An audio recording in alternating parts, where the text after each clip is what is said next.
Hi, my name is Shawn Estep. I'm principal attorney with the Estep Law Firm. We're an estate planning and elder law firm.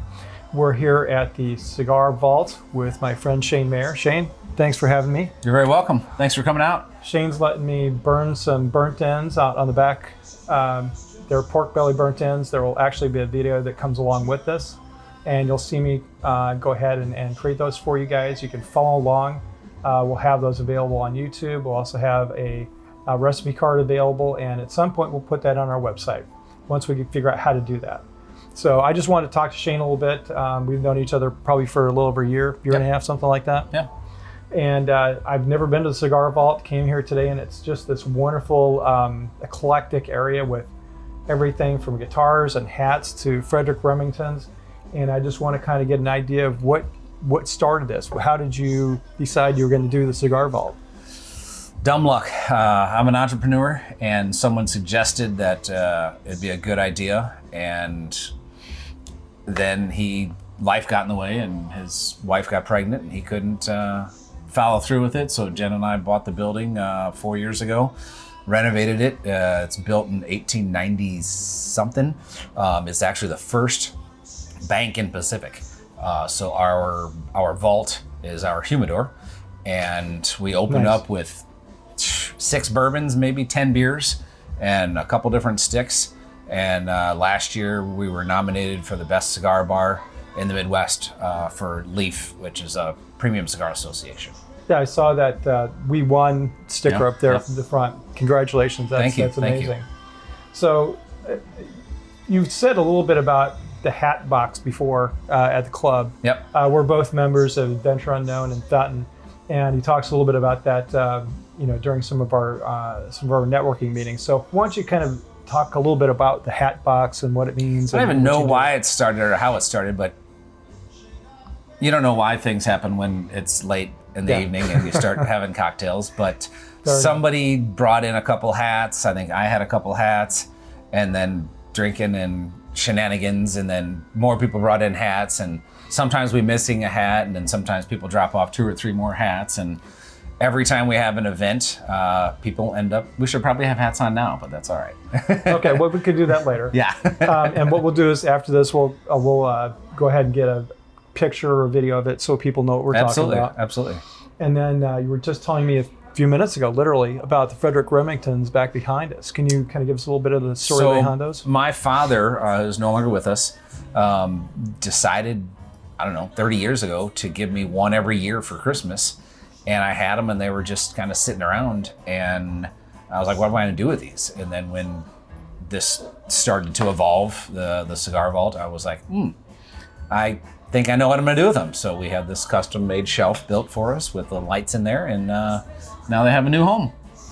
It's really amazing. I like all of those. I've seen most of them off and on over the years. I grew up in the West, so Frederick Remington was well known in the West. So I kind of like that art. Absolutely.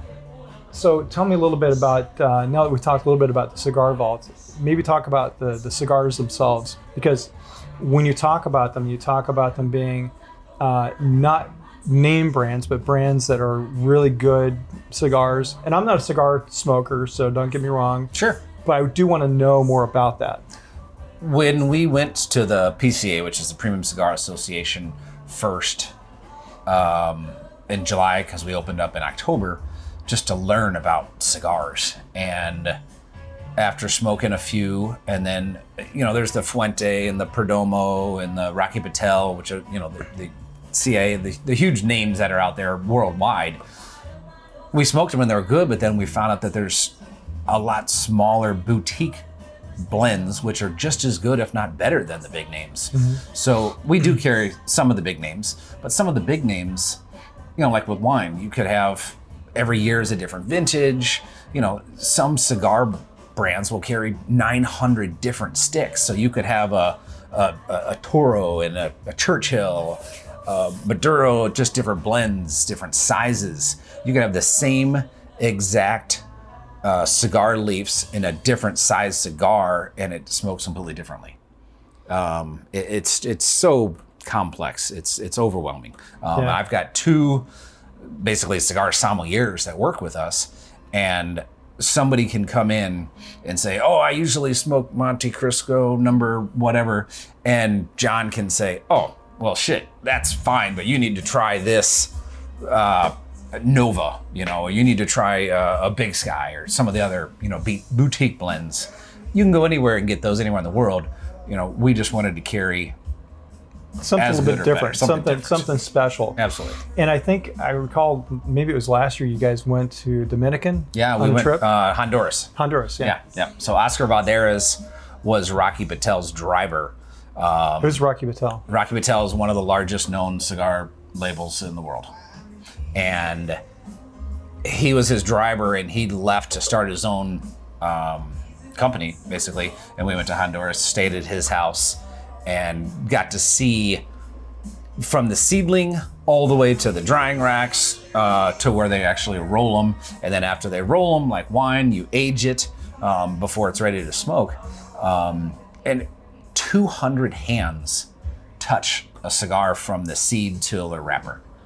So when you spend $10, $12, $14 up to, we've got some Vicente's, Peter James, I think is the most expensive cigar we have, by Luciano, and that's a $75 stick. But when you see the work that goes into it, you appreciate and understand why a cigar costs 12, 15, 20, 50 There's a little bucks. bit of almost artwork involved in it because of the way they roll it and they roll different it blends. differently. The different blends Different too. blends, yep. Yeah. Yep. Okay. Like a red wine, a blend of Cabernet with a Syrah or, whatever. Yeah, I get it. Because as you know, I do like my wine. That's why I keep saying they're wine references. That's good. And so I've noticed that everything in here has kind of got some eclectic. It's an eclectic collection. There are Picassos and prints from Picasso and other artists up there. We've got the Remingtons here. There's just so much stuff here, and there's a lot of story behind that for you, I'm sure. Absolutely. Like we have another property, we had all these window frames that we found in the attic. So Jen took them and we just randomly placed them on the wall, painted them, decoupaged them, and then put those different art pictures in there. And a lot of them have little cigars in their mouths, which is, just cute and different. Well, I love that artwork. It's just amazing what you guys have done. So why don't you talk about your other business? So we have the Landing Hub, which is a boutique hotel a mile away, not even a mile away. We just like boutique. We like different. We like unique. The Landing Hub can sleep 80 people in a variety of 15 different rooms. But the most unique thing is it's contactless. So there's no front desk. So it's not a traditional go to the front desk to check in. So you can come in anytime you want to. Anytime you want to. As long as you know what the rules Yep. are. And Yep. Okay. There's staff there every day. Either Jan or myself or one of our employees are there every day. We clean, commercial laundry, do the facilities.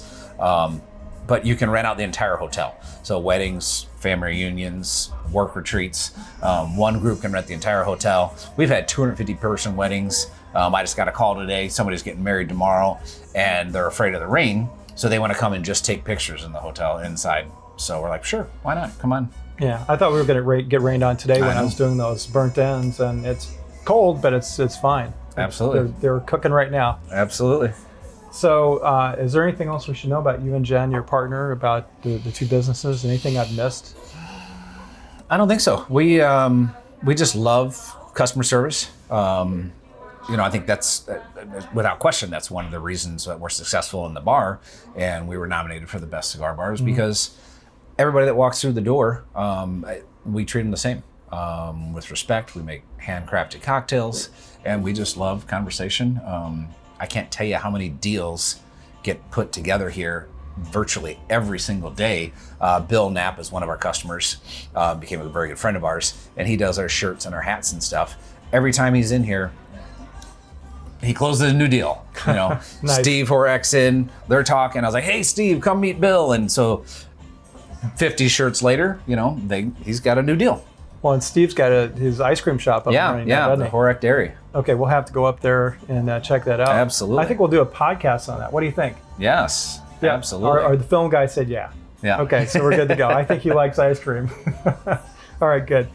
So thanks so much again for hosting. We're into hour 2, and I didn't start the watch, so I'm going to say it's like hour 2 and 15 minutes. Nice. Yeah, yeah. And we'll be done in about 2.5 hours. Awesome. So, yeah. Anyway, thanks again, Shane, for allowing us to come in and Anytime, you bet. burn burnt ends. Burn burnt ends and burn cigars. Cheers. Cheers. Hi, I'm Shawn Estep. I'm the principal attorney with the Estep Law Firm.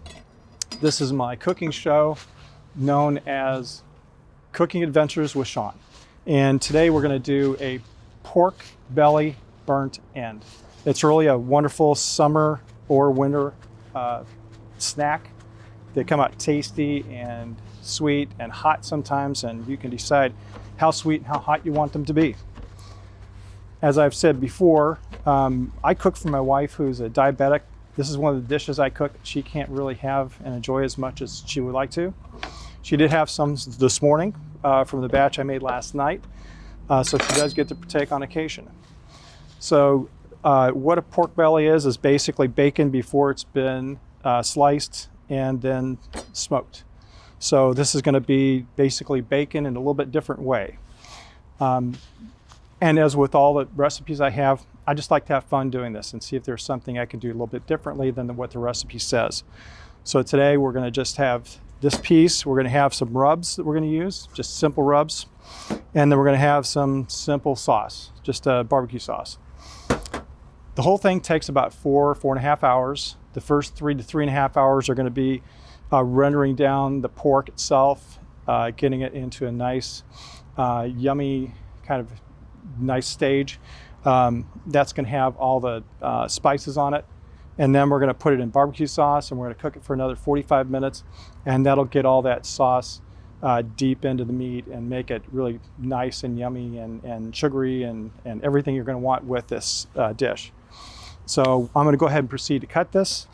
The first thing we do with this is figure out how big 1 inch is on it. As you can see, these are really kind of uneven, which is kind of cool. It makes you think about how you're going to cut it.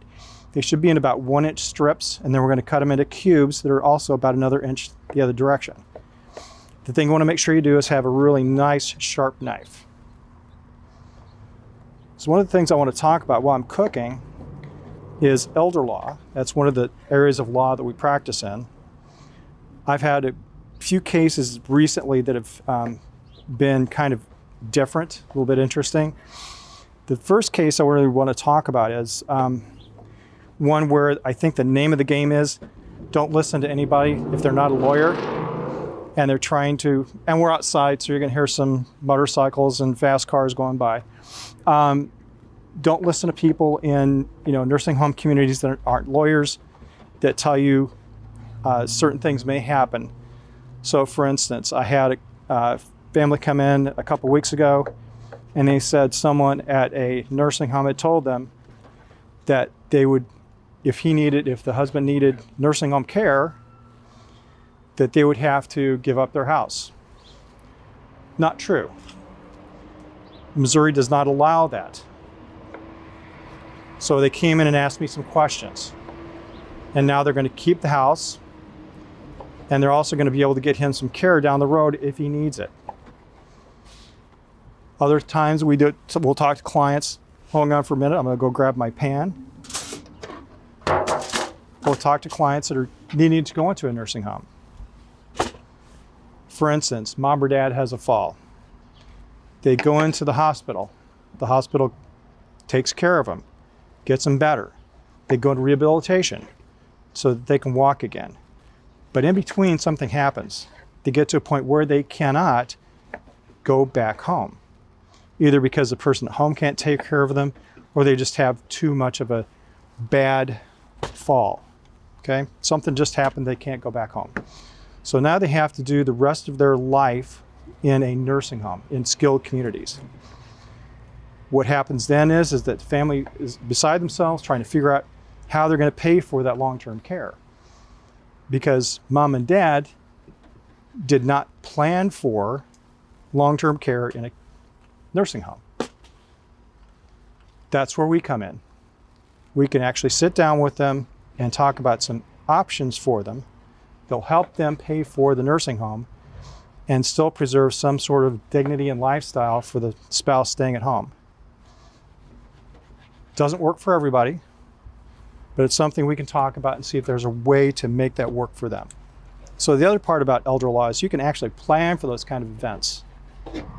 So for instance, if you're going to at some point want to prepare, we can create a plan that allows you to preserve assets and income if you need care in a nursing home, so that the spouse that stays at home has an opportunity to have dignity and lifestyle with the money that you set aside as your legacy for them and for your family. Not only that, but in some cases you can prevent that money from being used up for, say, somebody that you had an accident with. It can provide some asset protection there. Or if you happen to have a medical condition and the cost for that medical condition was in excess of what your insurance is able to cover. These are the same kind of processes we go through with doctors, lawyers, and captains of industry to prevent them from losing their money, their lifestyle, their dignity if they get sued. So why shouldn't the rest of us? Now I'm putting on the rub. I'm just using, like I said, a simple rub. This one's from Sugar Fire, nice little local place. Put a lot on. Don't put just a little bit, put a lot on. It needs to cover all of the pork completely. And that's why I need to use this really big thing. I'm going to use my hands because it's much easier. Just don't tell anybody I use my hands. Then they won't eat it. Especially my wife. And just play with it like you're 5 years old and you've got your blocks and you're just trying to see which ones fit with which ones. The reason you make them an inch or close to an inch each is, number one, it's going to take 3 to 3.5 hours for these to get really well, what's a good way to put it? Really well down. There's going to be a lot of grease that comes out of these. The thicker they are, the longer you can keep it in there and the better they're going to be. They're going to be more tender. They're going to be better at eating. And all this wonderful stuff is going to just combine itself into that fat. They're going to get married and be happy together.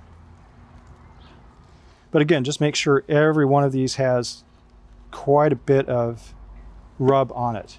So if you know somebody who's been in a nursing home getting rehabilitation, and for some reason their family is finding out that this person's going to be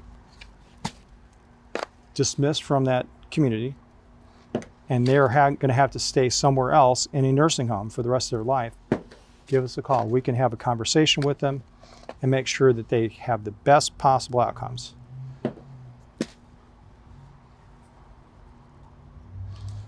All right, I think we're getting closer.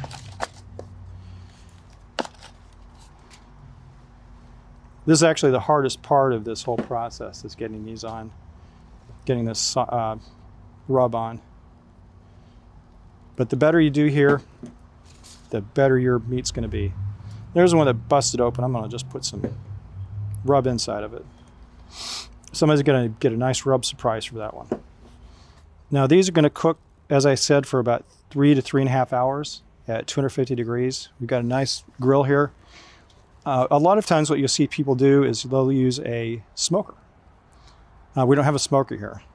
Although when I was coming down here to the Cigar Vault, I turned a corner and there was this huge industrial smoker, and I thought, oh man, Shane, he's the owner of the Cigar Vault. I thought, man, Shane's just doing me great. I get a professional grade smoker for this. And it's just for my little 5-pound burnt ends. Well, I come back around the corner and the Cigar Vault's a half a block away. So I was a little bit disappointed, but now I'm fine because this is the same grill I used last night to make the movie magic version of our pork belly burnt ends. Okay, I think we're about done. So the next part of this is going to be getting these onto our cookie sheet. And I use a cookie sheet because cookies are sweet and so is this. So I think it just makes some sense. So what you want to do is put the fat part down. The other thing about a 1-inch wide pork belly is it's going to stand up better. I'll show you the ones that I did last night. They're thin and they fall over. So much better to have them 1 inch wide so that they stand up, because they're going to be cooking and they're going to be rendering all this fat out. So you want them off and not falling over if possible. These almost look like those Chinese figures, the terracotta figures, you know, all lined up down in the basement of some Chinese palace. A little bit, right? What do you think? Yeah, maybe? I couldn't agree more. All right, there you go. We have an audience. This is wild. I've got an audience. This is kind of like the first time, which is okay. I didn't know you stacked them like that. That's interesting. Yeah, what it does is it makes the fat rend right off. You know, it all gets nice and boiled down at the bottom. Yeah. That where the burnt end comes in. Yeah. That's the good part. So I'm going to tell a little bit of a story about the barbecue sauce. My wife and I and some friends, we go to the Best of Missouri. It's usually the first weekend in October. Actually, it was this year for sure. And the gentleman that makes the barbecue sauce, the ghetto sauce, he's down there. So I like to get a big bottle of it from him, and I'll use that all year for anything I'm going to use barbecue sauce for. But I went ahead and got the mild stuff for this particular adventure because not everybody has the kind of a spicy desires that I do. I like a lot of spice. I like my food to have a fighting chance. So if it's got a little bit of spice, I'm thinking it might be able to survive. I know better, but at least it makes me feel better about myself.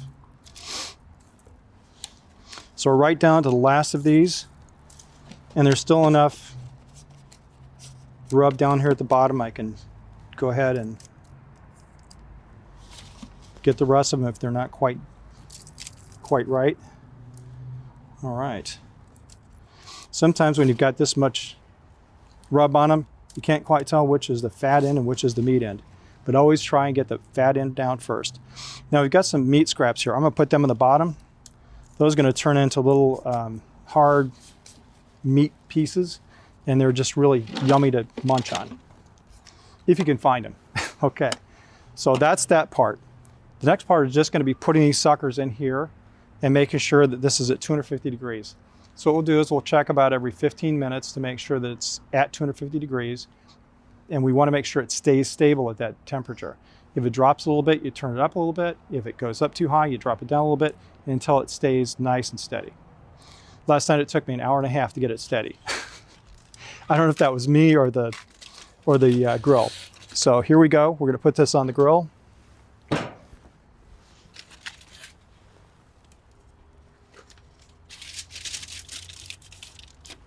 All right. And I'm going to set my watch for an hour because I want to come back and take a look and see how they're doing. If for some reason they look like they're getting a little bit dry, I'm going to take some apple juice and I'm going to spritz it on top of it to make sure that it comes out nice and moist. These should not dry out. There's plenty of fat in there, but you never know. So we're always handy with the apple juice. Yum, yum.